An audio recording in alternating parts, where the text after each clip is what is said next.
সব সময় আল্লাহর কাছে এই দোয়াটা যেন আমরা করি, আল্লাহ কিয়ামতের দিন তুমি আমার হিসাব নিও না, আল্লাহ তুমি আমার বিচার বসিও না, আল্লাহ তুমি দয়া করে আমারে মাফ করে দিও। আল্লাহ যার বিচার করবেন ও জাহান্নামে যাবে, আর যার বিচার করবেন না সে জান্নাতে যাবে।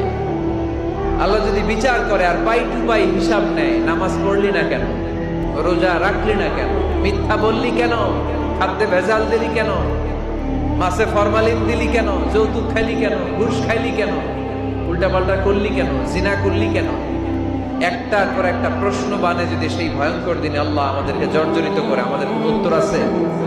সেদিন আমাদের বাঁচার কোনো উপায় আছে? তাই আমরা সবাই আল্লাহর কাছে দোয়া করবো, আল্লাহ কোনো বিচার মানি না, কোনো বিচার করতে পারবো না, দয়া করবা। কথা কয় না? কি করবে?